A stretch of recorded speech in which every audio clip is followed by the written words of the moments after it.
तो यार इस लेक्चर के अंदर हम लोग आना फोड़ने वाले हैं आरसी सर्किट से रिलेटेड जितने भी क्वेश्चंस पूछे गए हैं 2020 से लेके 2026 जनवरी वाले अटेम्प्ट तक जेईई मेंस के अंदर हम सारे के सारे क्वेश्चंस यहाँ पे डिस्कस करने वाले हैं। एंड इतना इंपॉर्टेंट टॉपिक है ना ये, जिससे हर साल क्वेश्चन पूछा जाता है जेईई मेन के अंदर, चाहे जनवरी वाला शिफ्ट हो चाहे अप्रैल वाला शिफ्ट हो। एंड वैसे वेलकम टू दिस चैनल, ये हमारे जो 75 डे हार्ड चैलेंज जो सीरीज है उसका 19th डे है, जहां पे हम लोग आरसी सर्किट से रिलेटेड यहाँ पे क्वेश्चन डिस्कस करेंगे।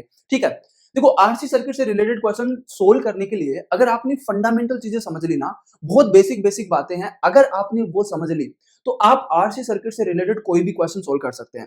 जैसे ये वाला क्वेश्चन देखो, जो कि जेईई मेन 21 जनवरी वाले जो शिफ्ट है ना उसके अंदर पूछा गया था 26 के अंदर।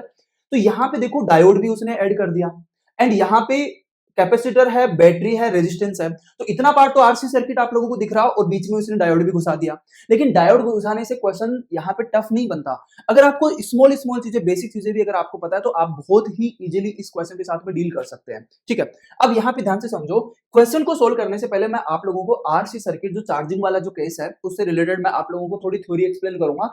अगर उतना आपको पता है तो आप इस लेक्चर के अंदर मैं जितने भी क्वेश्चंस आप लोगों के साथ में डिस्कस करूंगा आपको सारे बहुत अच्छे से समझ में आएंगे। एंड बहुत सारे क्वेश्चन तो रिपीट भी हुए हैं, एज इट इज आप लोगों को पता चलेगा। तो देखो सबसे पहले तो हम लोग जब चार्जिंग ऑफ कैपेसिटर बात करते हैं, किसकी बात करते हैं? Charging of capacitor. तो हमारे पास में ना एक कैपेसिटर होता है, एंड इस तरीके से एक रेजिस्टर होता है, एंड यहाँ पे कुछ बैटरी हमारे पास में होती है वी। ये रेजिस्टेंस की है, ये जो कैपेसिटर सी है, ये रेजिस्टेंस हमारे पास में सी है, आर है, रेजिस्टेंस आर है, एंड ये हमारे पास में बैटरी है। जैसे ही इस बैटरी को हम लोग यहाँ पे क्लोज करते हैं तो ये कैपेसिटर के ऊपर है ना चार्ज आना स्टार्ट होता है। क्या हो जाता है? कैपेसिटर चार्ज होना स्टार्ट हो जाता है। एंड जो चार्ज है ना वो टाइम पे डिपेंड करता है। चार्ज किस पे डिपेंड करता है? टाइम पे डिपेंड करता है। एंड उसका फंक्शन आप लोगों ने पढ़ा होगा, चार्ज का जो फंक्शन आया Q is equal to Q naught 1 minus e की power minus T by RC. जहां पे आरसी जो होता है ना इसको टाइम कांस्टेंट बोलते हैं। आरसी को क्या बोलते हैं? टाइम कांस्टेंट बोलते हैं। तो ये वाली इक्वेशन सब लोगों ने पढ़ी हुई होती है। अब देखो यहाँ पे आरसी सर्किट से रिलेटेड आपको सबसे इंपॉर्टेंट बात क्या याद रखनी है? इसकी प्रॉपर्टी आपको याद रखनी है at t is equal to 0 and at t is equal to infinite.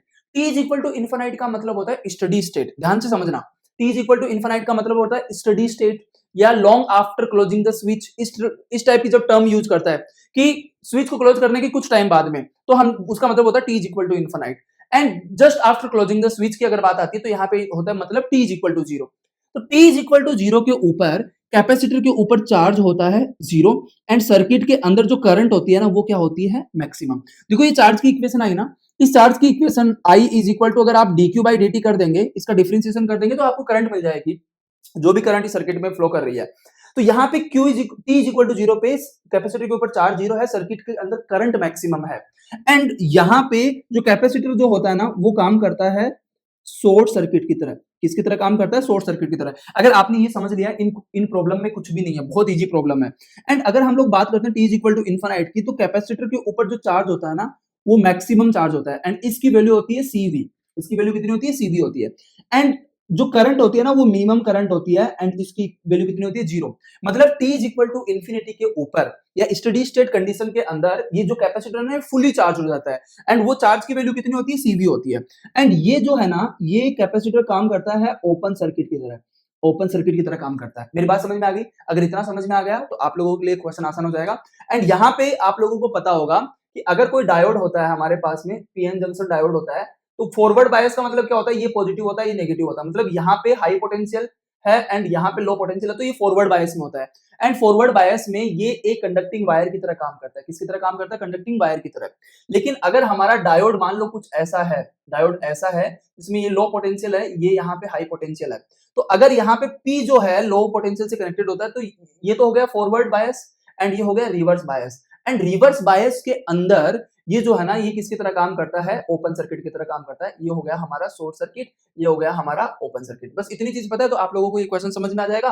तो यहाँ पे ध्यान से देखो, इस क्वेश्चन के अंदर ये बैटरी है, तो यहाँ पे इसको ना यहाँ पे पोटेंशियल मैं कितना मान लेता हूँ? तो देखो यहाँ पे पोटेंशियल 0 वोल्ट मान लेते हैं, एंड ये वाला हम लोग मान लेते हैं यहाँ पे 2.5 वोल्ट हो जाएगा। तो ये भी 2.5 वोल्ट होगा, 2.5। इसका मतलब ध्यान से देखो, ये जो P है ये N है, ये P है ये N है, तो यहाँ पे ये वाला जो P है ना इसके पॉजिटिव टर्मिनल से कनेक्टेड है, तो ये यहाँ पे फॉरवर्ड बायस में है, ये यहाँ पे रिवर्स बायस में है। अगर ये रिवर्स बायस में है डायोड तो यहाँ पे ये ओपन सर्किट की तरह काम करेगा, मतलब यहाँ से कोई भी करंट फ्लो नहीं करेगी, तो हमें इसको सर्किट में इंक्लूड करने की जरूरत नहीं है।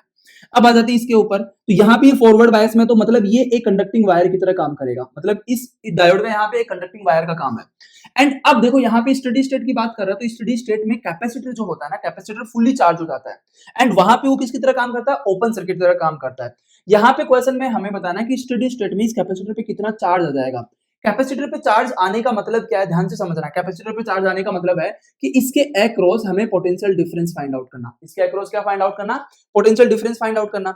तो अगर मैं यहाँ पे जैसे मान लो मेरे पास में ये है 5 माइक्रोफेरेड का कैपेसिटर है, तो यहाँ पे ध्यान से देखना, ये कैपेसिटर अब किसकी तरह काम करेगा, मैंने इसको बाहर बना लिया, एक ओपन सर्किट की तरह काम करेगा, मतलब यहाँ से कोई भी करंट फ्लो नहीं करेगी।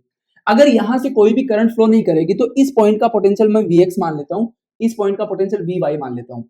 तो यहाँ पे कोई भी करंट फ्लो नहीं कर रही है, इसका मतलब इस रेजिस्टेंस के अक्रॉस पोटेंशियल सेम होना, पोटेंशियल डिफरेंस जीरो होना चाहिए। तो मतलब ये वाला पॉइंट का पोटेंशियल कितना होगा, Vy, एंड ये कितना होगा, Vx। तो हमारे कैपेसिटर के अक्रॉस जो पोटेंशियल है ना, वो कितना, Vx माइनस Vy या फिर Vy माइनस Vx। पता चलेगा कि इनमें से कौन सा बड़ा है। मेरी बात समझ में आ गई। अगर हमें इस पे चार्ज चाहिए कैपेसिटर पे, तो हमें इसके अक्रॉस पोटेंशियल डिफरेंस बताना होगा, and that is very important. अब देखो, इन दोनों ब्रांच से कोई भी करंट फ्लो नहीं कर रही है, तो ये दोनों हमारे सर्किट का पार्ट नहीं है। सर्किट हमारा केवल कितना बच गया, अभी यहाँ पे डायग्राम बना रहा हूं, सर्किट अभी हमारा केवल इतना बच गया, बस सर्किट हमारा इतना बच गया। मेरी बात समझ में आ रही है। ये 4 ओम हो जाएगा एंड ये 1 ओम हो जाएगा एंड ये कितना हो जाएगा, 2.5 वोल्ट। तो यहाँ पे देखो टोटल आर इक्विवेलेंट कितना आ रहा है सर्किट का, आर इक्विवेलेंट आ रहा है 5 ओम एंड यहाँ पे बैटरी कितनी है 2.5, तो करंट कितनी आ जाएगी, 2.5 divided by 5 that is 1/2 ampere. कितनी करंट आ जाएगी, 1/2 एम्पियर। मतलब यहाँ से कितनी करंट फ्लो कर रही है, यहाँ से करंट कर रही है 1/2 एम्पियर करंट फ्लो कर रही है। मेरी बात समझ में आ गई। अब देखो यहाँ पे Vx, तो जैसे मैंने ये 2.5 मान लिया, तो ये देखो ये वाला पोटेंशियल जो है ना वो 2.5 है, तो ये भी कितना हो जाएगा, Vx भी कितना हो जाएगा, 2.5 वोल्ट। एंड यहाँ पे करंट जा रही है, तो करंट जा रही है तो हमें यहाँ का पोटेंशियल, यहाँ पे जितना पोटेंशियल होगा Vy उतना ही यहाँ पे होगा एंड वही पोटेंशियल यहाँ पे होगा। तो Vy की वैल्यू निकाल सकते हैं। देखो इसमें से कितनी करंट फ्लो कर रही है, 1/2 एम्पियर करंट फ्लो कर रही है इस वाले रेजिस्टेंस में से, एंड इसके अक्रॉस पोटेंशियल डिफरेंस बता सकते हैं हम लोग कितना होगा। इसके अक्रॉस पोटेंशियल डिफरेंस होगा high potential minus lower potential, Vy minus 0। तो यहाँ पे कितना आ जाएगा, Vy minus 0 is equal to IR, I कितना है 1/2 इंटू 1। तो Vy की वैल्यू 1/2 वोल्ट हमारे पास में आ जाएगी। Vy की वैल्यू कितनी आ जाएगी, 1/2 वोल्ट।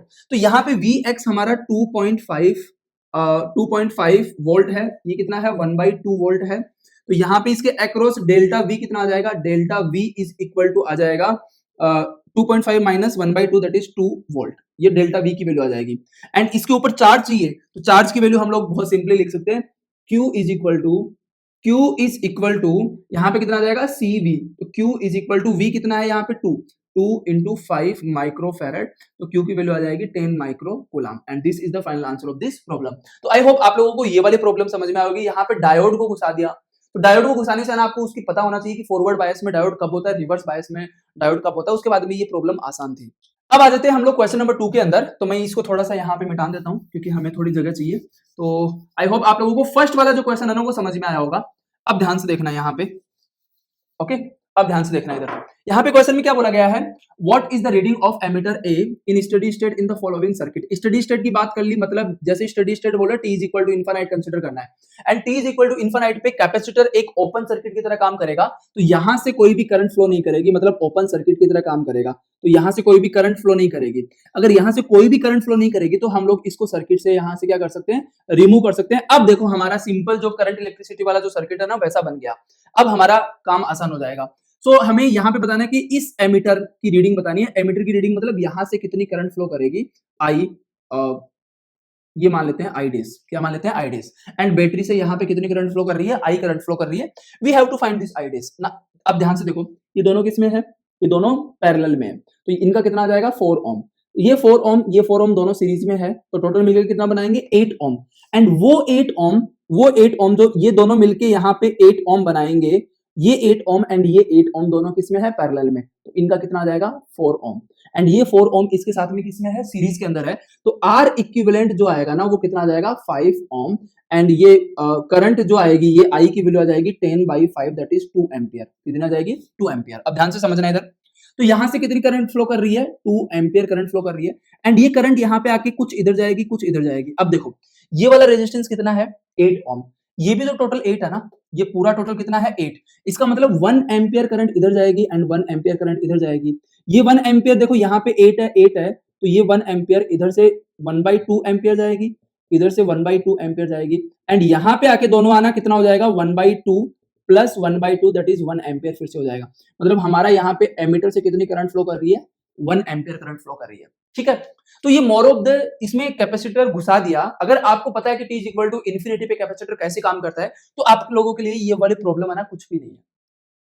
चलो अब आ जाते हैं हम लोग हमारे क्वेश्चन नंबर 3 के ऊपर जो कि 25 के अंदर पूछा गया है। यहाँ पे हमें सर्किट डायग्राम दिया गया है एंड ये हमें यहाँ पे 4 ऑप्शन दिए गए हैं, बताने कौन कौन से ऑप्शन यहाँ पे सही है। तो यहाँ पे हम लोग सबसे पहले क्वेश्चन को पढ़ेंगे। इस क्वेश्चन में जो थ्योरी हमें यूज होने वाली है वो मैं स्टार्टिंग में आप लोगों को एक्सप्लेन कर चुका हूं। जो भी हमारी चार्जिंग ऑफ कैपेसिटर वाली जो थ्योरी है वो ही हम लोग यहाँ पे यूज करने वाले हैं, फिर भी मैं एक बार आप लोगों को रिवाइज करवा दूंगा। तो सबसे पहले क्वेश्चन को पढ़ते हैं। Identify the valid statement relevant to given circuit at the instant when key is closed. मतलब बोल रहा है कि just after closing the key हमें बताना यहाँ पे कौन सा स्टेटमेंट सही है। देखो सबसे पहले तो आप लोगों को पता होना चाहिए जैसे ही इस की को क्लोज करेंगे ये कैपेसिटर चार्ज होना स्टार्ट हो जाएगा। क्या होना स्टार्ट हो जाएगा चार्ज। मतलब ये यहाँ पे है ना ये किसका केस बन रहा है, ये चार्जिंग का केस बन रहा है, चार्जिंग ऑफ कैपेसिटर। अगर चार्जिंग का केस बन रहा है तो कैपेसिटर के ऊपर चार्ज का टाइम के साथ में क्या फंक्शन है, जैसे मैंने स्टार्टिंग में बताया Q is equal to Q naught 1 minus e की power minus t by RC। This is the function of charge okay with respect to time. अब यहाँ पे Q नॉट क्या है, यहाँ पे Q नॉट है Q max, maximum charge on the capacitor, and ये कितना होता है C इंटू V। ये कैपेसिटर पे चार्ज होता है C into V। This is the maximum charge on the capacitor.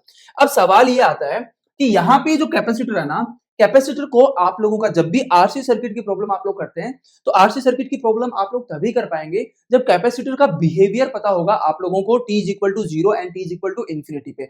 And 90% questions जो जेईई मेन के अंदर पूछे जाते हैं आरसी सर्किट से रिलेटेड वो t इज इक्वल टू 0 अगर आपको पता है, t is equal to infinity अगर आपको पता है तो वो बहुत आसानी से हो जाते हैं। तो अब देखो आप जैसे मैंने स्टार्टिंग में बताया t इज इक्वल टू 0 पे चार्ज कितना होता है 0 एंड करंट क्या होती है मैक्सिमम होती है। हमें करंट कैसे मिलेगी, इसका हम लोग डिफरेंशिएशन कर देंगे, I is equal to dq by dt करेंगे तो हमें यहाँ पे करंट मिल जाएगी बहुत इजीली। तो t इज इक्वल टू 0 पे चार्ज कैपेसिटर पे 0 होता है, करंट जो होती है मैक्सिमम होती है, and t is equal to infinity पे मतलब after long time q is equal to ये क्या होता है q मैक्स होता है, मतलब q is equal to q naught that is equal to CV। And current जो है ना वो सर्किट में कितनी हो जाती है 0 हो जाती है, करंट सर्किट में कितनी हो जाती है 0। एंड यहाँ पे देखो करंट मैक्सिमम है, इसका मतलब t इज इक्वल टू 0 पे ये जो कैपेसिटर है ना ये किसकी तरह बिहेव करता है, ये बिहेव करता है कंडक्टिंग वायर की तरह। किसकी तरह, कंडक्टिंग वायर, और आप लोग शॉर्ट सर्किट भी बोल सकते हैं। एंड यहाँ पे ये काम करेगा ओपन सर्किट की तरह। किसकी तरह, ओपन सर्किट की तरह। आप लोग इसको शॉर्ट सर्किट भी बोल सकते हैं, शॉर्ट सर्किट भी बोल सकते हैं। मेरी बात समझ में आ गई, तो शॉर्ट सर्किट बोल सकते हैं। तो हमने इसको क्लोज कर दिया। अब आइए हम लोग ऑप्शन देखते हैं यहाँ पे, there will be no current through resistor R। मतलब ये बोल रहा है कि t इज इक्वल टू 0 पे there will be no current through the resistor, लेकिन हमें पता है ये यहाँ पे t इज इक्वल टू 0 की चर्चा चल रही है सारी, क्योंकि ये just after closing the key बात कर रहा है। तो t इज इक्वल टू 0 पे तो हमारी करंट मैक्सिमम होती है, तो ये वाला ऑप्शन तो हमारा गलत हो गया ना। ठीक है, फिर आ जाते हैं second option, there will be maximum current in the connecting wire. Yes, t is equal to 0 पे कनेक्टिंग वायर में मैक्सिमम करंट होती है, तो ये वाला ऑप्शन सही हो गया। Charge on the capacitor plates is minimum. देखो t इज इक्वल टू 0 पे कैपेसिटर की प्लेट पे 0 चार्ज है, मतलब इसको मिनिमम बोल सकते हैं, तो ये वाला ऑप्शन भी हमारा सही हो जाएगा। Potential difference between the capacitor plate A and B is minimum. मतलब यहाँ पे इस कैपेसिटर, जैसे मैंने बोला कि यहाँ पे एक शॉर्ट सर्किट की तरह काम करेगा। शॉर्ट सर्किट की तरह काम करने का मतलब ये है कि पॉइंट A का जितना पोटेंशियल है उतना ही पोटेंशियल पॉइंट B का होगा। तो यहाँ पे कंडक्टिंग वायर बन जाएगा, तो कोई पोटेंशियल डिफरेंस है ही नहीं, तो पोटेंशियल डिफरेंस मिनिमम बोल सकते हैं, दैट इज इक्वल टू 0। तो यहाँ पे ये वाला ऑप्शन भी हमारा क्या हो जाएगा, करेक्ट। तो इस तरीके से इस क्वेश्चन को हम लोग बहुत ही इजीली यहाँ पे सोल्व कर सकते हैं। चलो अब आ जाते हैं question number 4 and question number 5 के अंदर। ये वाला क्वेश्चन देखो, यहाँ पे ये वाला डायग्राम देखने में कितना बड़ा लग रहा है, ऐसा लग रहा है जैसे मौत आ जाएगी, पता नहीं कैसा डायग्राम दिया गया। लेकिन है ना, आप शुक्र मनाओ कि ये कैपेसिटर आने से ये वाला क्वेश्चन, करंट इलेक्ट्रिसिटी वाला जो क्वेश्चन है ना, उससे भी आसान हो जाएगा। मतलब ऐसे समझो कि अगर कैपेसिटर यहाँ पे नहीं होता, ये कनेक्टेड वायर होता, फिर आप इसको सोल्व करते, उससे भी आसान हो जाएगा अगर यहाँ पे कैपेसिटर लगा हुआ है। तो सिंपल सी बात ये है कि आरसी सर्किट के जो क्वेश्चंस पूछे जाते हैं जेईई मेन और नीट के एग्जाम के अंदर, वो वाले क्वेश्चंस बहुत इजी होते हैं। बस आपको आना कुछ चीजों को ध्यान में रखना होता है। जैसे यहाँ पे इस क्वेश्चन में आता है सुपर इजी क्वेश्चन, दोनों क्वेश्चन बहुत इजी है, ध्यान से समझना। एट स्टेडी स्टेट, जैसे ही स्टेडी स्टेट की बात करने लग जाए भाई, आप लोगों के दिमाग में आ जाना चाहिए T is equal to infinite की बात हो रही है। T is equal to infinite पे कैपेसिटर जो होता है एक ओपन सर्किट की तरह काम करता है, मतलब वहां से कोई करंट फ्लो नहीं करती जिस ब्रांच में वो जुड़ा हुआ है। And charge on the capacitor, हमें इस कैपेसिटर के ऊपर चार्ज बताना है। तो हमें पता है ना कैपेसिटर के ऊपर चार्ज कब आएगा, जब इसके अक्रॉस यहाँ पे क्या चाहिए, पोटेंशियल डिफरेंस चाहिए, हमें क्या चाहिए, पोटेंशियल डिफरेंस। एंड ये पोटेंशियल डिफरेंस इक्वल होगा इस रेजिस्टेंस के अक्रॉस, जितना पोटेंशियल डिफरेंस होगा उसके इक्वल होगा। तो रेजिस्टेंस के अक्रॉस तो हम लोग निकाल सकते हैं ना। देखो यहाँ पे ये ओपन सर्किट की तरह काम करेगा, तो यहाँ पे कोई भी करंट फ्लो नहीं करेगी इस वाले डायरेक्शन में। तो अगर इस वाले डायरेक्शन में यहाँ पे कोई भी करंट फ्लो नहीं करेगी, तो करंट तो यहाँ से फ्लो करेगी, आई करंट फ्लो करेगी। तो ये दोनों किसमें हो गए, सीरीज में हो गए। तो आर इक्विवेलेंट कितना आ जाएगा यहाँ पे, 10 plus 15 that is equal to 25 ohm. This is the R equivalent. तो आई की वैल्यू आ जाएगी यहाँ पे 5 divided by 25 that is 1/5 ampere. तो यहाँ से 1/5 एम्पियर करंट जा रही है। एंड इसके अक्रॉस डेल्टा वी की वैल्यू निकाल सकते हैं, I R, I into R. तो delta V is equal to 1/5 into R कितना है, 10। तो ये कितना आ जाएगा, 2 वोल्ट। मतलब यहाँ पे 2 वोल्ट है एंड इसके अक्रॉस कितना हो जाएगा, 3 वोल्ट, क्योंकि टोटल कितना है, 5 वोल्ट है। तो यहाँ पे इसका मतलब जितना पोटेंशियल डिफरेंस यहाँ पे उतना ही यहाँ पे होगा। तो इस पे चार्ज कितना आ जाएगा, Q is equal to C V. C कितना है, 8 microfarad into 2 volt that is 16 microcoulomb. And this is the final answer of this problem. बहुत इजी क्वेश्चन है। ओके, अब आ जाते हैं हम लोग क्वेश्चन नंबर यहाँ पे 5 के अंदर। एंड क्वेश्चन नंबर 5 में ध्यान से देखना, बात कर रहा है कि इस नेट करंट कितनी फ्लो करेगी, मतलब बैटरी से यहाँ पे नेट कितनी करंट फ्लो करेगी, हमें वो बताना है। बैटरी से कितनी करंट फ्लो करेगी हमें वो बताना है। तो उसके लिए ध्यान से देखो, ये कैपेसिटर हम लोग बात करेंगे यहाँ पे t is equal to infinite की। यहाँ पे क्वेश्चन में मेंशन नहीं है, करंट पूछ रहा है, इसका मतलब यहाँ पे t is equal to infinite steady state की यहाँ पे बात हो रही है। अगर स्टडी स्टेट की यहाँ पे बात हो रही है, इसका मतलब देखो क्वेश्चन में अगर कुछ भी मेंशन नहीं किया है, केवल ऐसे बोले कैपेसिटर लगा हुआ है, ऐसे बोले कि करंट बताओ, तो आप लोगों को कंसिडर करना है कि कुछ टाइम बाद की बात हो रही है। लेकिन अगर जस्ट आफ्टर पूछे तो वहां पे t इज इक्वल टू 0 की बात हो रही है। एंड कुछ टाइम बाद की बात का मतलब t is equal to infinite की बात हो रही है। इसका मतलब ये जो कैपेसिटर है यहाँ पे किसकी तरह काम करेगा, ओपन सर्किट की, ओपन सर्किट की तरह काम करेगा। तो मान लेते हैं कि यहाँ पे कुछ करंट आई डेस आएगी, ये आई डेस यहाँ पे आके 3 पार्ट में डिवाइड होना चाहेगी, लेकिन इधर तो कोई करंट फ्लो नहीं करेगी क्योंकि इधर यहाँ पे ओपन सर्किट है। इसका मतलब ये पूरा का पूरा जो सर्किट है हमारे लिए इरिलेवेंट हो गया, मतलब इसको सर्किट में रखने का कोई मतलब नहीं है। अगर ये सर्किट में नहीं है तो अब हमारे पास में सर्किट में केवल कितना है, इतना पार्ट है यहाँ पे, ये है हमारे पास में सर्किट में है। तो अब देखो ये दोनों रेजिस्टेंस यहाँ पे पैरेलल में है, तो इनका इक्विवेलेंट कितना हो जाएगा, 3 इंटू 6 डिवाइडेड बाई 9, ये 3 कितना आ जाएगा, 2 ओम। मतलब इन दोनों का कितना आ गया, 2 ओम। ये 2 ओम एंड ये 2 ओम दोनों सीरीज के अंदर है, तो इनका कितना हो जाएगा, 4 ओम। तो इन दोनों का यहाँ पे कितना हो जाएगा हमारे पास में, 4 ओम। एंड ये 4 ओम एंड ये 4 ओम दोनों किसमें है, पैरेलल के अंदर है, तो इनका कितना आ जाएगा, 2। तो आर इक्विवेलेंट कितना आ रहा है मेरे पास में, 2 ओम हमारे पास में आर इक्विवेलेंट आ रहा है। तो इससे बहने वाली करंट बता देंगे, I is equal to V by R equivalent. तो V कितना है, 2 volt divided by 2 that is 2 ohm that is equal to 1 ampere. And this is the final answer of this problem. चलो अब इसके बाद में आ जाते हैं question number 6 and question number 7 के अंदर। यहाँ पे ध्यान से देखो, हमें क्वेश्चन में क्या निकालना है, a capacitor of 50 microfarad is connected in a circuit as shown in the figure, what is the charge on the upper plate of the capacitor. Capacitor की ये वाली जो प्लेट है, अपर प्लेट, उसके ऊपर हमें चार्ज बताना है, पॉजिटिव चार्ज होगा, नेगेटिव चार्ज होगा, उसका मैग्नीट्यूड क्या होगा वो बताना है। तो यहाँ पे सबसे पहले तो स्टडी स्टेट की अगर हम लोग बात करें, तो स्टडी स्टेट के ऊपर यहाँ से कोई भी करंट फ्लो नहीं करेगा। अगर इधर से कोई भी करंट फ्लो नहीं करेगा, इसका मतलब यहाँ पे करंट जो है आई, वो सारा का सारा यहां से पास करेगा, कुछ इस तरीके से करेगा कि नहीं करेगा। तो इस सर्किट का आर इक्विवेलेंट कितना हो जाएगा, क्योंकि यहाँ पे तो है ना, हम लोग यहाँ पे कोई भी करंट काम फ्लो नहीं करेगा, ओके, यहाँ पे, और हम लोग कैपेसिटर को यहाँ पे इस तरीके से बना लेते हैं, ये हमारा हो जाएगा कैपेसिटर। एंड इसके अक्रॉस पोटेंशियल डिफरेंस कितना होगा, डेल्टा वी। तो इस कैपेसिटर के अक्रॉस जितना पोटेंशियल डिफरेंस होगा उतना यहाँ पे किसके अक्रॉस होगा, डेल्टा वी।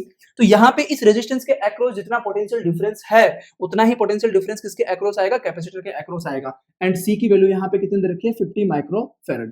तो यहाँ पे देखो आर इक्विवेलेंट हमारे पास में आ जाएगा, R equivalent is equal to 2 plus 2 plus 2 6 kilo ohm. तो हमारे पास में करंट कितना आ जाएगी, 6/6 किलो ओम। तो यहाँ पे आई इज इक्वल टू आ जाएगा 1 ये milli ampere, this is the current, कितना आ जाएगा 1 milli ampere, I is equal to 1 milli ampere is the current through this wire. अब देखो यहाँ पे करंट इतना फ्लो कर रहा है तो डेल्टा वी की वैल्यू निकाल सकते हैं, delta V is equal to I R, delta V is equal to I कितना है 1 इंटू 10⁻³ इंटू आर कितना है 2 किलो ओम, कितना है 2 किलो ओम, तो इससे ये कैंसिल हो जाएगा, तो हमारे पास में डेल्टा वी कितना आ जाएगा यहाँ पे 2 वोल्ट आ जाएगा, डेल्टा वी कितना आ जाएगा 2 वोल्ट। एंड यही 2 वोल्ट किसके अक्रॉस है, इस वाले जो हमारे पास में ये कैपेसिटर जो है ना, इस कैपेसिटर के अक्रॉस हमारी 2 वोल्ट यहाँ पे क्या है पोटेंशियल डिफरेंस है, तो हमारा Q इज इक्वल टू कितना आ जाएगा C डेल्टा V, तो Q is equal to C कितना है 50 माइक्रोफेरेड इनटू एंड यहाँ पे कितना आ जाएगा 2, तो Q इज इक्वल टू कितना आ जाएगा 100 माइक्रोकुलम, 100 माइक्रोकुलम। एंड यहाँ पे देखो करंट इधर से इधर फ्लो कर रही है, इसका मतलब ये हाई पोटेंशियल है, ये लोअर पोटेंशियल है, तो मतलब यहाँ पे पॉजिटिव चार्ज आएगा, यहाँ पे नेगेटिव चार्ज आएगा, ये पॉजिटिव Q हो जाएगा एंड ये यहाँ पे नेगेटिव Q, तो मतलब यहाँ पे अपर प्लेट के ऊपर जो चार्ज आएगा वो +100 माइक्रोकुलम आएगा एंड यहाँ पे आएगा -100 microcoulomb, and this is the right answer of this problem. अब देखो इस वाले क्वेश्चन में देखते हैं, यहाँ पे क्या दिया गया है, in the network shown below the charge accumulated in the capacitor in steady state, तो कैपेसिटर के ऊपर कितना चार्ज आएगा स्टडी स्टेट कंडीशन के अंदर, हमें वो यहाँ पे बताना है। तो देखो सबसे पहली बात तो स्टडी स्टेट की बात हो रही है, मतलब यहाँ से कोई भी करंट यहाँ पे फ्लो नहीं करेगा, मतलब ये ओपन सर्किट की तरह काम करेगा।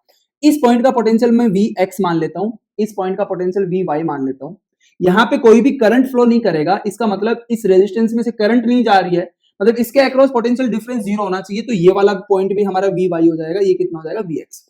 तो अगर हमें कैपेसिटर के ऊपर चार्ज निकालना है, तो कैपेसिटर को अगर मैं बाहर यहाँ पे अलग से बना दूं, तो ये 4 माइक्रोफेरेड है, ये कितना है Vx एंड ये कितना है हमारा Vy है, तो हमें Vx एंड Vy की वैल्यू बतानी है बेसिकली।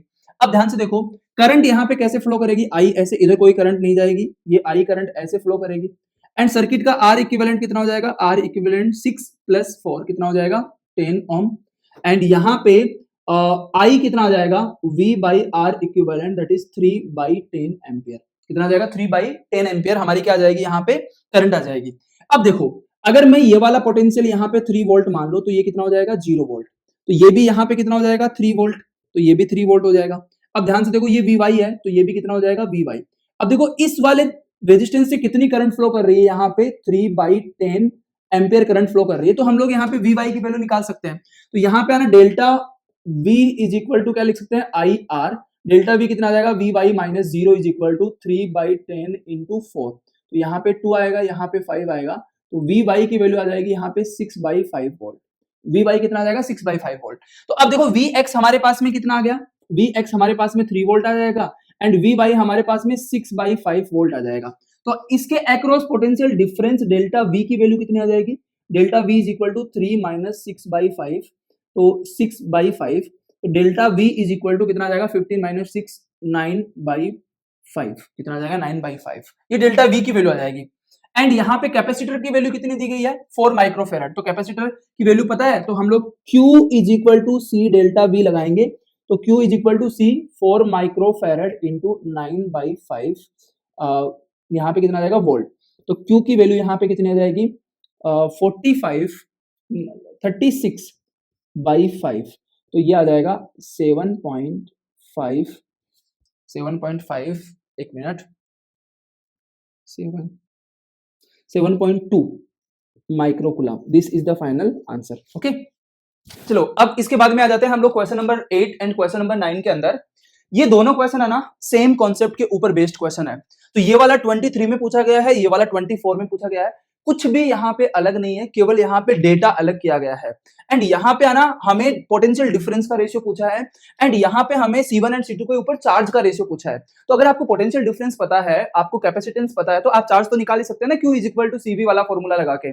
तो दोनों क्वेश्चन सेम है। यहाँ पे ये वाला क्वेश्चन मैं आप लोगों के लिए सोल्व करूंगा कि आपको कैसे इस टाइप के जो क्वेश्चंस होते हैं ना वो एग्जाम में सोल्व करना है, एंड ये वाला क्वेश्चन आप लोगों को सोल्व करना है एंड कमेंट करना है कि इसका आंसर क्या होगा। ओके तो यहाँ पे हम लोग समझते हैं सबसे पहले इस क्वेश्चन को। In this figure the resistance of the coil of galvanometer is 2 ohm, the EMF of the cell is 4 volt, the ratio of the potential difference across C1 and C2। ये C1 है, ये C2 है, इनके across potential difference का ratio बताना है। तो यहाँ का पोटेंशियल हम लोग VA मान लेते हैं, यहाँ का कितना मान लेते हैं VC, यहाँ का कितना मान लेते हैं VB एंड यहाँ का कितना मान लेते हैं VD, हम लोग पोटेंशियल मान लेते हैं। इन 4 पॉइंट का। तो basically what we have to find out, इसके अक्रॉस हमारा जो पोटेंशियल डिफरेंस है VC1 वो कितना है, VA minus VC divided by VC2 जो कि कितना आ जाएगा, VB माइनस VD। तो बेसिकली हमें VA की वैल्यू पता होनी चाहिए, VB की वैल्यू पता होनी चाहिए, VC एंड VD की वैल्यू अगर हमें पता है तो हम लोग यहाँ पे ये वाली चीज यहाँ पे फाइंड आउट कर सकते हैं। अब देखो, जब इस टाइप का क्वेश्चन आता है आप लोगों के पास में, तो यहाँ पे क्वेश्चन के अंदर अगर कुछ भी मेंशन नहीं होता तो हम लोग यहाँ पे स्टडी स्टेट कंडीशन आना उसको कंसीडर करेंगे।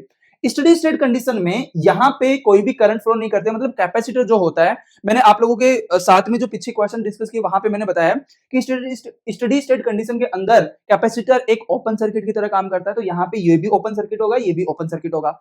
एंड गैल्वेनोमीटर का यहाँ पे रेजिस्टेंस है, इसका मतलब ये गैल्वेनोमीटर एक रेजिस्टर की तरह काम करेगा। मतलब इस गैल्वेनोमीटर को हम लोग क्या कंसीडर कर सकते हैं, एक रेजिस्टर कंसीडर कर सकते हैं, कुछ इस तरीके से। ओके, कुछ इस तरीके से। तो यहाँ पे इसका रेजिस्टेंस कितना दिया गया है, 2 ओम इसका रेजिस्टेंस दिया गया है। मेरी बात समझ में आ गई?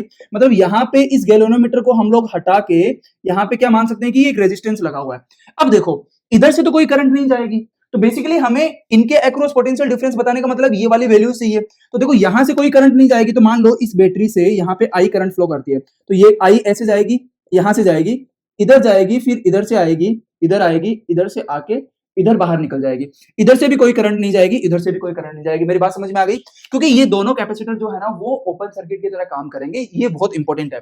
अब ध्यान से देखो, तो क्या आई निकाल सकते हैं? कि आई निकालने के लिए हमें सर्किट का चाहिए आर इक्विवेलेंट। तो सर्किट का आर इक्विवेलेंट कितना हो जाएगा, 6 + 2 8 8 एंड 8 ये कितना हो जाएगा, 16। तो कितना आ जाएगा 16 ओम। क्योंकि ये वाला ये सारे देखो, यहाँ पे अगर हम लोग इनको हटा दें कुछ इस तरीके से, यहाँ पे इनको अगर हम लोग हटा दें तो यहाँ पे देखो सर्किट में केवल यही एक ब्रांच बचती है जिससे करंट फ्लो करेगी। एंड यहाँ पे ये तीनों रेजिस्टेंस किसमें हो जाएंगे, सीरीज के अंदर हो जाएंगे। एंड सीरीज में कितना आ जाएगा, 8 + 8 कितना हो जाएगा, 16 ओम। तो आई कितना आ जाएगी, V/R इक्विवेलेंट दैट इज 4/16। तो इससे ये कैंसिल हो जाएगा 1/4। तो करंट की वैल्यू कितनी आ जाएगी, 1/4 ampere. This is what current. Okay, अब देखो हम लोग है ना ये वाला पॉइंट 0 वोल्ट मान लेते हैं, तो ये भी कितना हो जाएगा, 0 वोल्ट हो जाएगा। तो इधर कितना हो जाएगा, 4 वोल्ट, ये भी कितना हो जाएगा, 4 वोल्ट। ठीक है, अब देखो ध्यान से, इधर करंट कितनी जा रही है, इधर करंट I = 1/4 एम्पियर करंट जा रही है।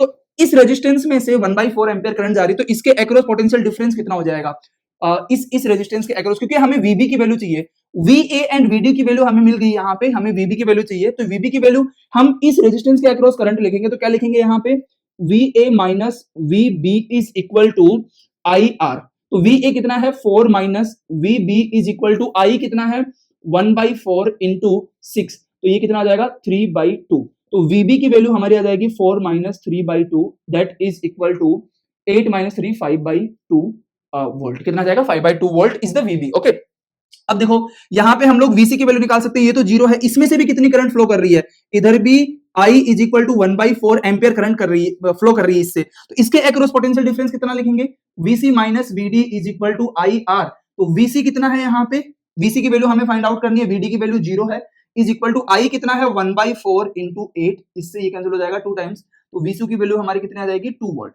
तो VC हमारा 2 वोल्ट आ गया। अब हमारे पास में सारी वैल्यूज आ गई, अब वैल्यूज पुट करेंगे तो हमारा आंसर आ जाएगा। तो यहाँ पे ध्यान से देखो कितना आ जाएगा, is equal to VC1/VC2 is equal to VA कितना है, 4 माइनस VC की वैल्यू कितनी आ गई हमारी, 2 डिवाइडेड बाई यहाँ पे VB कितना आ जाएगा, VB 5/2 माइनस VD की वैल्यू 0 है। तो यहाँ पे 2, ये 2 ऊपर चला जाएगा, 2 डिवाइडेड बाई 5। तो यहाँ पे कितना आ जाएगा, 4/5 and this is the right answer of this problem. ठीक है, आई होप आपको ये समझ में आया होगा। तो अब ये वाला क्वेश्चन आपको सोल्व करना है एंड इसका आंसर कमेंट में लिखना है। ठीक है, ओके, अब आ जाते हैं हम लोग हमारे लास्ट टाइप का क्वेश्चन, जो कि जेईई मेन के जो PYQ है उनमें दिया गया है। ये इस टाइप के क्वेश्चंस, तो ये दोनों आना सिमिलर क्वेश्चन है। ये 2024 में पूछा गया है, ये 23 में पूछा गया है। तो इनमें से अगेन मैं एक सोल्व करूंगा एंड दूसरे वाले का आंसर आप लोगों को आना कमेंट करना है। सॉल्यूशन देखने के बाद में आप लोगों को सोल्व करना, ताकि आप लोगों के अंदर कॉन्फिडेंस आए कि आप लोग इस टाइप के क्वेश्चन है ना एग्जाम के अंदर सोल्व कर सकते हैं। एंड मैं आपको गारंटी के साथ बोल सकता हूं कि इस टाइप के क्वेश्चन है ना रिपीट होने की बहुत ज्यादा चांसेस है, चाहे आप नीट की तैयारी कर रहे हैं, चाहे आप जेईई मेंस की तैयारी कर रहे हैं। अब यहाँ पे देखो, ये क्वेश्चन हम लोग कैसे, दोनों सिमिलर क्वेश्चन है। इसमें यहाँ पे क्या करना है, इस कैपेसिटर के ऊपर चार्ज बताना है।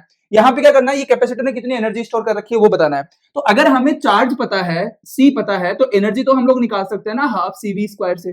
ओके, या E = Q²/2C, ये वाला फॉर्मूला लगा के हम लोग क्या निकाल सकते हैं, यहाँ पे इसके अंदर स्टोर की गई एनर्जी निकाल सकते हैं। तो यहाँ पे ये वाला क्वेश्चन मैं आप लोगों को एक्सप्लेन कर रहा हूं, ये वाला आप लोगों को सोल्व करना है एंड आंसर कमेंट करना है, ठीक है। तो चलो अब हम लोग सॉल्यूशन देखते हैं। The charge accumulated on the capacitor connected in the following circuit is in microcoulomb. देखो यहां पे केवल इतना बोला है कि charge accumulated by the capacitor. अब सवाल ये आता है, आप लोग ये पूछ सकते हो कि सर हमने तो आरसी सर्किट पढ़ा जहां पे थोड़ा टाइम लगता है कैपेसिटर को चार्ज होने में। देखो अगर क्वेश्चन में कुछ भी मेंशन नहीं है टाइम के बारे में, so you have to consider that the question is talking about steady state, that is T is equal to infinite time. तो यहाँ पे हम लोग T is equal to infinite time की बात करेंगे एंड हमें पता है कि T is equal to infinite पे ये जो कैपेसिटर है ये एक ओपन सर्किट की तरह काम करता है। एंड हमें क्या चाहिए भाई, हमें चाहिए, ये वाला पॉइंट ए है, हमें क्या चाहिए, हमें चाहिए इसने कितना चार्ज स्टोर किया। अब चार्ज स्टोर करने के लिए इसका कैपेसिटेंस क्वेश्चन के अंदर दिया गया 150 माइक्रोफेरेड, हमें फाइंड आउट करना है इसके अक्रॉस पोटेंशियल डिफरेंस। एंड इसके अक्रॉस पोटेंशियल डिफरेंस मान लेते हैं इस पॉइंट का पोटेंशियल VA है, इस पॉइंट का पोटेंशियल कितना है VB। So we have to find out VA and VB, that's it. Okay, what we have to find out VA and VB। तो हम लोग क्या करेंगे, इस कैपेसिटर को एक काम करते हैं, ऐसे बाहर निकाल लेते हैं हम लोग यहाँ पे। तो ये हमारा कैपेसिटर हो गया C, यहाँ पे VA है एंड यहाँ पे VB है। इन दोनों का डिफरेंस मान लेते हैं डेल्टा V। तो इसके ऊपर चार्ज कितना हो जाएगा, Q is equal to C delta V। C question में गिवन है, we have to find V delta V and delta V की वैल्यू कितनी हो जाएगी, VA माइनस VB। इसका मोड लगा देता हूं। मोड क्यों लगाया, क्योंकि मुझे अभी तक नहीं पता है कि VA एंड VB में से बड़ा कौन सा होगा। मेरी बात समझ में आ गई। अब ध्यान से देखो, तो एक काम करते हैं, ये तो ओपन सर्किट की तरह काम करेगा ना, तो इसको हटा देते हैं यहाँ पे। अब हमारे पास में सर्किट ये बच गया। अब देखो, अगर मान लेते हैं कि इधर से करंट I फ्लो कर रही है, I करंट, ये I करंट यहाँ पे जाके I1 इधर जाएगी, I2 इधर जाएगी। अगर हमारे पास में I1 एंड I2 आ जाता है तो हम लोग इन दोनों पॉइंट का पोटेंशियल आराम से बता सकते हैं। मेरी बात समझ में आ गई। अब देखो यहाँ पे I1 की वैल्यू कितनी होगी, देखो ये 6 ओम एंड ये 4 ओम रेजिस्टेंस दोनों किसमें है, सीरीज में है, क्योंकि ये I1 इधर है तो इधर भी I1 है, दोनों सीरीज में है। एंड इन दोनों के अक्रॉस पोटेंशियल डिफरेंस कितना है, देखो ये वाला कितना है 0, ये वाला 0, तो यहाँ पे 10 वोल्ट हो जाएगा, यहाँ पे भी कितना हो जाएगा 10 वोल्ट। देखो इन दोनों के अक्रॉस कितना है, 10 वोल्ट पोटेंशियल डिफरेंस है एंड ये कितना है रेजिस्टेंस 10। तो I1 की वैल्यू कितनी आ जाएगी, 10/10 दैट इज 1 एम्पियर। I1 की वैल्यू तो कितनी आ जाएगी, 1 एम्पियर। इधर टोटल रेजिस्टेंस कितना है, 3 ओम रेजिस्टेंस है इधर एंड इन ये दोनों भी किसमें है, सीरीज में। इनके अक्रॉस पोटेंशियल डिफरेंस कितना है 10। तो यहाँ पे I2 की वैल्यू कितनी आ जाएगी, I2 10/3 एम्पियर। I2 कितना आ जाएगा, 10/3 एम्पियर आ जाएगा। अब देखो यहाँ पे इसमें से कितनी I1 करंट फ्लो कर रही है, तो इसके अक्रॉस पोटेंशियल डिफरेंस क्या लिखेंगे, 6 ओम के across 10 minus VB is equal to IR। तो 10 minus VB is equal to I1 लिखूंगा ना यहाँ पे I1 एंड ये R कितना, I1 की वैल्यू कितनी है 1 into 6, तो VB की वैल्यू हमारी कितनी आ जाएगी 4 वोल्ट। VB हमारा कितना आ जाएगा 4 वोल्ट। ऐसे ही हम लोग यहाँ पे ये VA निकाल सकते हैं, कैसे निकालेंगे, इसके अक्रॉस पोटेंशियल डिफरेंस लिख सकते हैं, कितना लिखेंगे 10 minus VA is equal to I2R। तो 10 minus VA is equal to I2 की वैल्यू कितनी है यहाँ पे 10/3 इंटू R कितना है 1। तो VA हमारे पास में कितना आ जाएगा 10 माइनस 10/3, तो ये आ जाएगा 20/3 वोल्ट। कितना आ जाएगा 20/3 वोल्ट। VA की वैल्यू हमारी 20/3 वोल्ट आ जाएगी। तो VA आ गया, VB आ गया, तो अब डेल्टा V निकाल लेंगे। Delta V is equal to 20/3 minus 4, तो ये कितना आ जाएगा 3 LCM 20 माइनस 12, तो ये आ जाएगा 8/3 volt. This is the potential difference across this capacitor. Okay, capacitor को हमने बाहर निकाल लिया, अक्रॉस दिस कैपेसिटर। तो अब हम लोग यहाँ पे लिख देंगे Q is equal to C delta V। C की वैल्यू 150 माइक्रोफेरेड इंटू 8/3 वोल्ट। इससे ये कैंसिल हो जाएगा 50 टाइम्स, तो हमारे पास में आ जाएगा 400 microcoulomb and this is the right answer of this problem. So this is the charge stored by this capacitor. So this is, and you have to solve this question and you have to comment कि इसका answer क्या है। Okay, so this is the end of this video। मैंने बहुत अच्छे से try किया आप लोगों को सारे जितने भी टाइप के क्वेश्चंस पिछले 5-6 साल में पूछे गए हैं, आप लोगों को सारे क्वेश्चन एक्सप्लेन करने का मैंने ट्राई किया गया। ओके, 2020 से लेकर 2026 तक जनवरी वाले अटेम्प्ट तक जितने भी क्वेश्चंस पूछे गए हैं वो मैंने सारे कवर किया ऑलमोस्ट। अगर ये आप प्रैक्टिस करके जाते तो आप एक्सपेक्ट कर सकते हैं इस वाले टॉपिक से एक क्वेश्चन जो भी आप लोगों का शिफ्ट होगा, या फिर नीट का अगर आप तैयारी कर रहे हैं तो जो एग्जाम होगा 2026 में नीट का एग्जाम, उसमें भी आप क्वेश्चन एक्सपेक्ट कर सकते हैं आरसी सर्किट से। ओके।